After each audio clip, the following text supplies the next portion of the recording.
आप सभी का बहुत बहुत स्वागत है आपके अपने चैनल ज्ञानी बाबा 875 में। मैं लेकर आ गया हूं सभी दिन की तरह आज भी। देखिए प्रश्न के आती जो विषय है राजनीतिक शास्त्र है, ठीक है। इसमें जो प्रश्न आपके हैं सब्जेक्टिव टाइप प्रश्न है, 10 प्रश्न लेकर हम आए हैं, जिसमें से कि 2 निश्चित रूप से आपके एग्जाम में पूछे जाएंगे। तो आप पूरा वीडियो को देखें लास्ट तक। वीडियो देखने से पहले एक लाइन हम सुनाते हैं, स्टार्ट करने से पहले क्वेश्चन थोड़ा सुनिए। हार जाना गलत नहीं है, हार जाना गलत नहीं है, लेकिन हार मान लेना गलत है। हार जाना गलत नहीं है, लेकिन हार मान लेना गलत है, क्योंकि पूर्ण विराम केवल अंत ही नहीं, एक नए वाक्य की शुरुआत भी है। तो आइए इन्हीं लाइनों के साथ हम आज का जो प्रश्न है वो स्टार्ट करते हैं। प्रश्न क्या है आपके सामने कि भारत में किस तरह जातिगत असमानताएं जारी है ना। भारत में जो है वो जातिगत असमानताएं किस तरह का है ना। तो देखिए भारत में वंशानुगत पेशा पर आधारित समाज है। आज भी अधिकांश लोग अपने बेटी का शादी अपनी ही जाति में करते हैं। अधिकांश लोग जाति के आधार पर वोट करते हैं। इस तरह से हम कह सकते हैं कि भारत में जातिगत असमानताएं जारी है। कहने का मतलब हुआ कि आज के युग में भी जाति प्रथा को माना जाता है, क्योंकि अगर कोई किसी जाति का है तो वो अपने बेटी को या बेटे को उसी जाति में शादी विवाह करना चाहते हैं। अगर कोई किसी जात का है तो उसके जात का अगर कोई नेता है ना तो वो अपने ही जात के नेता को वोट देना चाहता है, चाहे वो विकास करे या नहीं करे ना। तो यही है क्या कि जातिगत असमानताएं आज भी हमें देखने को मिलता है। अगला प्रश्न क्या है ये देखते हैं। भारत की संसद में महिलाओं की प्रतिनिधित्व की स्थिति क्या है। भारत की जो संसद है उसमें महिला की प्रतिनिधित्व का स्थिति कैसी है। तो देखिए भारत में जो है वो भारत की संसद में महिलाओं की जो प्रतिनिधित्व की स्थिति है वो एक तरह से संतोषजनक नहीं है, अच्छा नहीं है, क्योंकि जब 15वीं लोकसभा की चुनाव में क्या हुआ था कि महिला सांसद की संख्या केवल 59 थी। कितना था? 59 थी, जो कुल सांसद की संख्या का मात्र 11% है ना। अब 11% समझ लीजिए कि कितना, 100 में 11। तो क्या ये अच्छा स्थिति है? नहीं अच्छा स्थिति है। तो यही कहा गया कि भारत की संसद में महिलाओं की प्रतिनिधित्व की स्थिति संतोषजनक नहीं है। 15वीं लोकसभा में महिला सांसदों की संख्या कितनी थी? 59 थी, जो कुल सांसद की संख्या का मात्र कितना, 11% है। आइए देखते हैं अगला प्रश्न क्या है। ग्राम पंचायत के किन्हीं 2 कार्यों का वर्णन करें। ग्राम पंचायत के किन्हीं 2 कार्यों का वर्णन करना है ना। तो ग्राम पंचायत के कार्य निम्न है।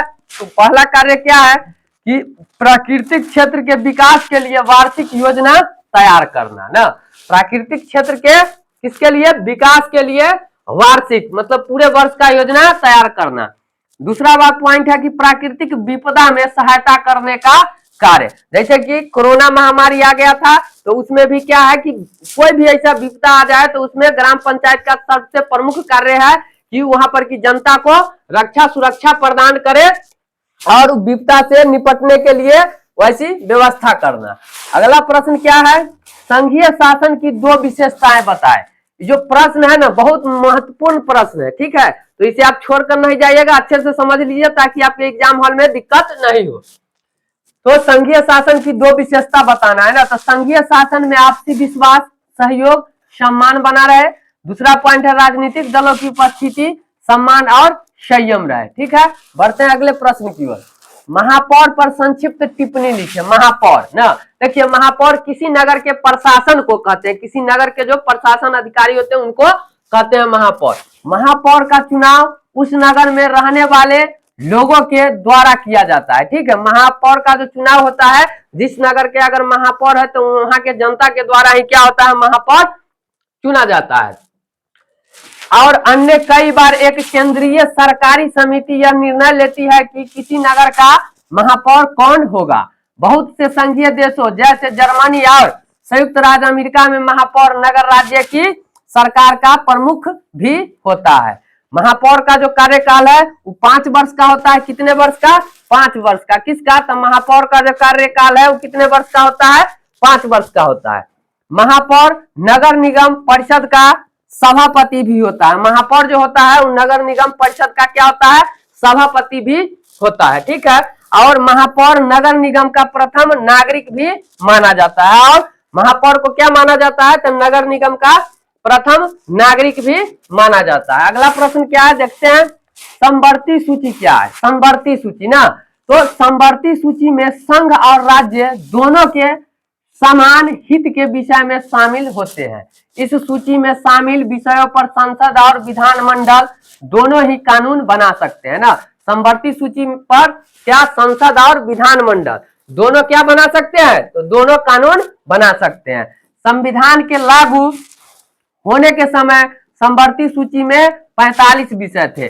संविधान जब लागू हुआ 26 जनवरी 1950 को, तो उस समय समवर्ती सूची की जो संख्या है वो केवल 45 था। इसमें कितने विषय थे, 45 विषय थे। लेकिन वर्तमान में अभी जो है इसमें कितने विषय है, 52 विषय है। ठीक है, बढ़ते हैं अगले प्रश्न की ओर एकदम रैपिड फायर स्पीड में। ठीक है, यदि वीडियो पसंद आ रहा हो तो आप लोग वीडियो को लाइक कीजिएगा, चैनल को जरूर सब्सक्राइब कर लीजिएगा, ताकि हम जो भी वीडियो अपलोड करें तो आप तक उसका नोटिफिकेशन बहुत जल्दी पहुंचे।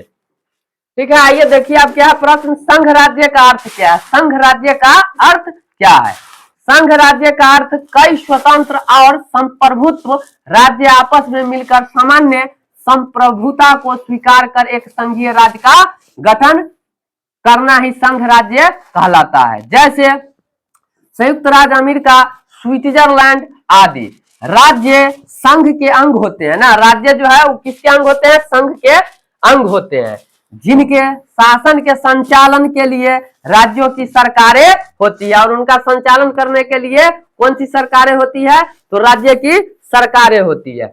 अगला प्रश्न क्या है, अगला प्रश्न है गठबंधन की सरकारों में साझेदारी कौन कौन होता है ना, साझेदारी कौन कौन होता है। तो देखिए गठबंधन की सरकार जो है उसका सबसे अच्छा एग्जांपल बिहार में, अपने बिहार में। ठीक है, क्योंकि अभी आप क्या हुआ था कि अभी नीतीश कुमार का जो गठबंधन था वो आरजेडी के साथ था, अभी चल गए किसके, बीजेपी के साथ। ठीक है, तो यही गठबंधन की सरकार में शामिल सभी राजनीतिक दल मिलकर सत्ता में साझेदारी करते हैं, क्योंकि गठबंधन की सरकार में किसी एक दल को बहुमत न मिलने पर दो या दो से अधिक राजनीतिक दल मिलकर सरकार का गठन करता है। देखिए जैसे कि इसको बिहार के एग्जांपल से समझिए, तो बिहार में ऐसी कोई पार्टी नहीं है जिसको कि अपना फुल बहुमत है ना, तो उसमें 2 पार्टी या 3 पार्टी मिलकर इसका हिस्सेदारी बनाया और वो क्या किया कि सरकार का गठन किया।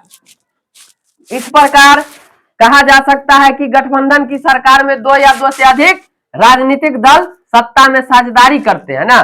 ऐसी सरकार में शामिल विभिन्न राजनीतिक दलों का विचार अलग अलग होता है। ठीक है, कि ऐसा नहीं है कि सभी का विचार एक ही हो, सबका विचार अपना अपने पार्टी का अलग अलग होता है, वो अपनी विचारधाराओं से अपना काम करते हैं। ठीक है, शामिल विभिन्न राजनीतिक दलों का विचार अलग अलग होता है।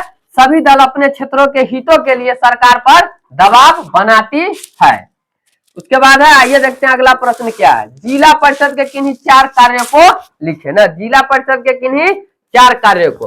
तो देखिए जिला परिषद का प्रथम कार्य जो है वो क्या है, अपने या अपने प्रबंधन के अधीन किसी संख्या या आम लोगों के उपयोग में आने वाले किसी कार्य का प्रबंधन एवं उसका अनुरक्षण करना है। दूसरा पॉइंट क्या है, गांव के हाटों और बाजारों का अधिग्रहण एवं उसका अनुरक्षण करना है, गांव के हाटों और बाजारों का। ठीक है, तीसरा पॉइंट क्या है कि पंचायत समिति या ग्राम पंचायत को अनुदान प्रदान करना, वो भी किसका कार्य है, तो जिला परिषद का ही यह कार्य है कि पंचायत समिति या ग्राम पंचायत को अनुदान प्रदान करना। चौथा पॉइंट है संकट में फंसे लोगों को राहत देने हेतु आवश्यक उपाय करना। जो भी आदमी कभी जो जनता संकट में फंसा हो तो उसको राहत देने के लिए जो भी आवश्यक वस्तुएं हो, जो भी आवश्यक चीज हो, शर्तें हो, उनको पूरा करना। और आज का आखिरी प्रश्न है क्या, भारत को गणतंत्र क्यों कहा जाता है। बहुत ही महत्वपूर्ण प्रश्न है। ठीक है, जो आपके एग्जाम में एकदम संभव है कि पूछा जा सकता है। ठीक है, तो इसके लिए आप जुड़े रहे, वीडियो को लास्ट तक देखें, और यदि समझ में आ रहा होगा, अच्छा लग रहा होगा कि आपके काम का चीज है, तो प्लीज चैनल को सब्सक्राइब कर लीजिएगा। ठीक है, आइए देखते हैं।